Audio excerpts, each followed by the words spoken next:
if you're just scrolling online and you stumble across a 20-minute video claiming that, some politician is secretly a shape-shifting demon or something insane like that, what's your immediate reaction? Because think about it, most people, they're just gonna laugh, hit dislike, and scroll away.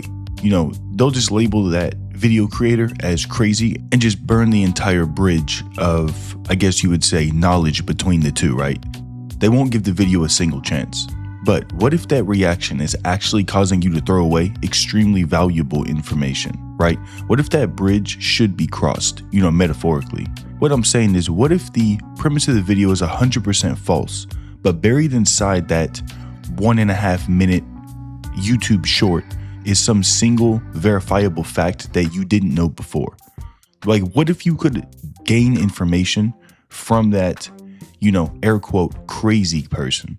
I like to think about human knowledge almost like a block of Swiss cheese before it's sliced. So think about before it's sliced, you have a solid structure, right? But you have all these empty spaces, like the little pockets of air. And I think that every human mind is just like a slice of Swiss cheese. So no matter how smart you are, whether you're Albert Einstein, Elon Musk, or, some idiot just working some normal retail job, what I'm saying is your brain has its own flaws, its own holes like a slice of Swiss cheese does. You have blind spots. And because of those blind spots, no single person holds all the answers to everything, right? Like there's literally too much for a single human mind to know. But here's the thing though, no one's slice of Swiss cheese has the exact same holes in the exact same places as another person's slice, right? If you were to slice that block of Swiss cheese, take every piece and lay it out, they're not going to be identical. Really, no two pieces are going to be exactly the same on like a microscopic level, right? Because the whole will be slightly larger, slightly smaller, etc., etc. So now imagine a mental model. Take every human being's knowledge, right? Like every human's brain, everything that person knows, and extrapolate it into some physical canvas that you can actually see. Now, on this canvas, every piece of information, whether it's right or wrong, is represented as, instead of a hole, let's say a door, right? Because a door, you have information and it's locked behind the door, right? A human being knows something. The only way to get that information is for them to tell you.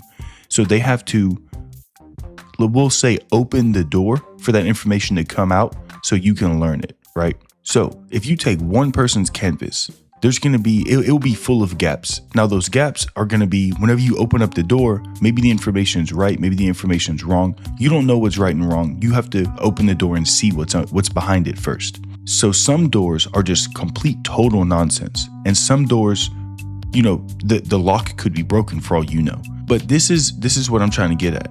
What if you took, because that canvas, that's just one person's knowledge. What if you took every human's canvas on the planet, every human's knowledge canvas, and stacked them directly on top of each other?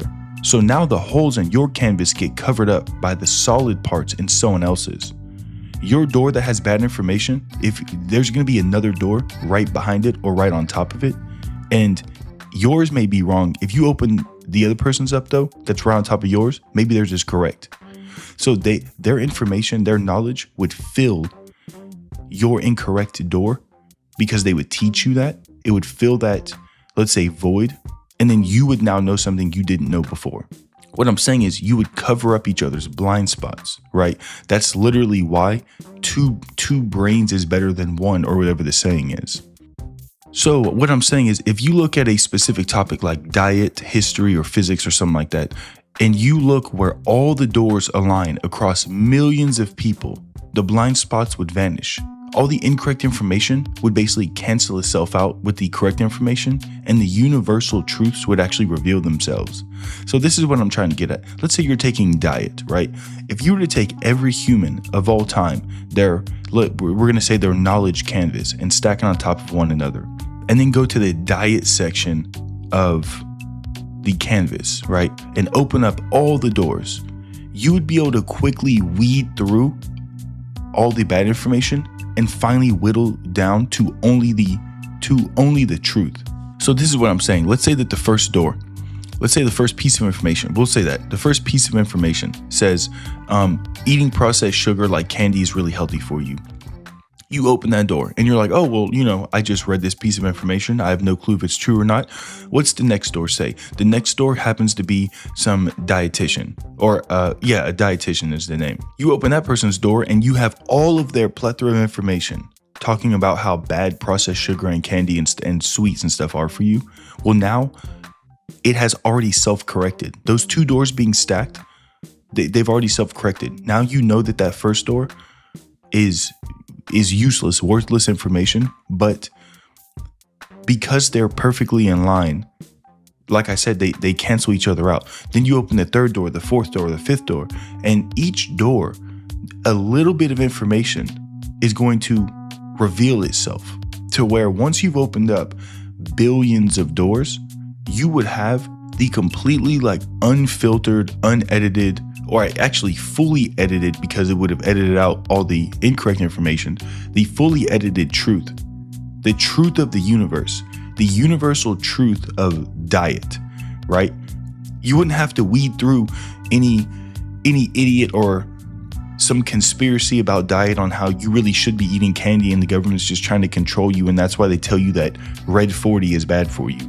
So anyway, that takes us back to the beginning whenever I was talking about, burning the bridges. Because this exact example or reason is exactly why I do not instantly shut people down, even if their claim originally sounds completely bizarre. Something I think about quite often is that masses of people rarely react to nothing at all. So whenever a conspiracy theory or an extreme claim takes off and gains traction, I truly believe people did not just invent this out of thin air, and then thousands of people fell in line and started to agree because they were tricked into it. What I think is these people observed a real anomaly, right? They saw a real conflict of interest, or they saw something that truly looked sketchy as hell, some massive change in their environment, and then they built a story to explain it. Now, the story could be wrong, right? The entire narrative and foundation of their conspiracy theory or whatever could be completely wrong. Their explanation may be wild as hell, but the original observation, the root cause that made them look, down this alley or this avenue in the first place, is more times than not completely grounded in something real. So if someone makes a 20-minute video with some wild ass premise, but in the middle of it, they mention a real corporate funding connection, between a corporation and a politician, or some official document that no one's talking about that was released under the radar, I don't care how wild their conclusion is. I care about that one metaphorical door of information. So whenever you watch videos or content with that filter turned on, you stop getting angry or defensive at the person, because you're not adopting their crazy ass solutions, and their crazy solution is not a threat to you, because all you're doing is mining their brain for raw data. All you're there to do is just filter out the mud and take that one grain of gold, right? That little diamond in the rough. All you're trying to do is replace that bad piece of information you have in your mental canvas with the truth. Because true critical thinking is not about just defending some mainstream consensus or joining an outrage mob. It's really about having the humility to realize that your own mind has blind spots, and then having the discipline to look for the truth whenever it shows up, no matter how weird or wrinkly that wrapper is that's surrounding that truth. So what I'm trying to say is, don't burn the whole canvas down just because you don't like one drawing on it or there's one ugly door. Mine that single useful piece of information so you can build up a more robust knowledge canvas for yourself.